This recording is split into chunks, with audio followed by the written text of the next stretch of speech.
বাংলাদেশের অর্থনৈতিক প্রবৃদ্ধি, আর্থিক স্থিতিশীলতা ও উন্নয়নে প্রয়োজনীয় সহায়তার লক্ষ্য নিয়ে 2 দিনের সফরে ঢাকায় এসেছে যুক্তরাষ্ট্রের উচ্চ পর্যায়ের প্রতিনিধি দল। এরই মধ্যে অন্তর্বর্তী সরকারের প্রধান উপদেষ্টা ডক্টর মোহাম্মদ ইউনূসের সঙ্গে বৈঠক করেছে মার্কিন এই প্রতিনিধি দল।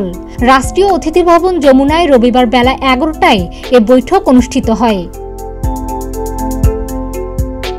প্রধান উপদেষ্টার সঙ্গে বৈঠকের বিষয়ে ঢাকায় মার্কিন দূতাবাস এক বার্তায় জানায়, প্রধান উপদেষ্টা ডক্টর মোহাম্মদ ইউনূসের সঙ্গে সাক্ষাৎকালে বাংলাদেশের মানুষের কল্যাণে অন্তর্ভুক্তিমূলক অর্থনৈতিক প্রবৃদ্ধি, আর্থিক প্রতিষ্ঠান গঠন ও উন্নয়ন সহযোগিতার বিষয়ে নিশ্চিত করেছে তাদের প্রতিনিধি দল। যেহেতু বাংলাদেশ আরও ন্যায্য ও অন্তর্ভুক্তিমূলক ভবিষ্যতের দিকে এগিয়ে যেতে চাইছে, যুক্তরাষ্ট্র সেই প্রচেষ্টায় সহায়তা করতে প্রস্তুত।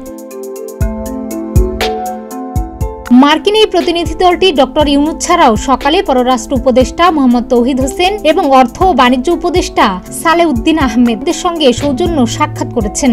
তাদের বৈঠকে দুদেশের মধ্যে সহযোগিতামূলক নানা বিষয়ে আলোচনা হয়েছে। বাংলাদেশের উন্নয়নে অন্তর্বর্তী সরকারের সঙ্গে যুক্তরাষ্ট্র $200 মিলিয়ন একটি চুক্তি স্বাক্ষর করেছে।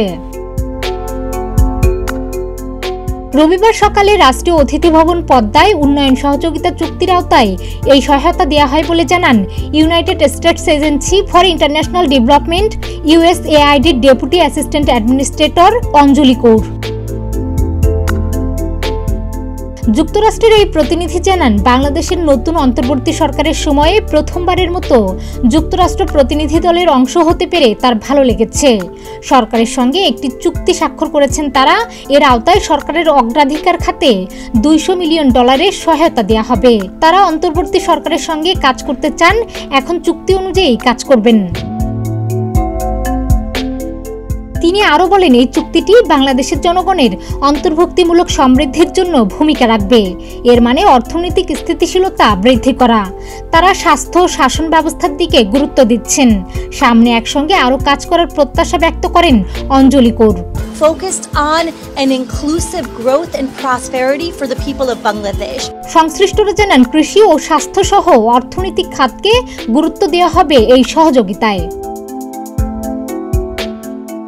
এদিকে পাচার হওয়া অর্থ ফেরাতে যুক্তরাষ্ট্রের কাছে সহায়তা চেয়েছে বাংলাদেশ সরকার।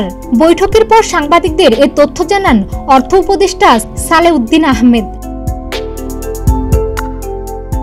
বৈঠকে মার্কিন প্রতিনিধি দলের নেতৃত্বে ছিলেন যুক্তরাষ্ট্রের প্রধান রাজস্ব দপ্তরের ডেপুটি আন্ডার সেক্রেটারি ব্রেন্ট নেইম্যান।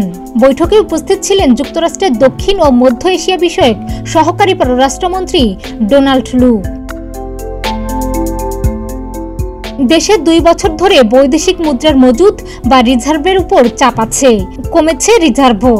1-1.5 বছর ধরে ডলার প্রাপ্তির প্রধান উৎস রপ্তানি আয়, প্রবাসী আয় ও প্রকল্পের বিদেশি ঋণের পাশাপাশি বাজেট সহায়তা পাওয়ার জন্য বেশি মনোযোগী অর্থ মন্ত্রণালয়। এছাড়া ক্ষয়িষ্ণু রিজার্ভকে শক্তিশালী করতে আন্তর্জাতিক মুদ্রা তহবিলের ঋণ নেওয়া হয়। তবু 1 বছরে রিজার্ভ কমেছে $1000 কোটি। ডেস্ক রিপোর্ট, প্রতিদিনের বাংলাদেশ।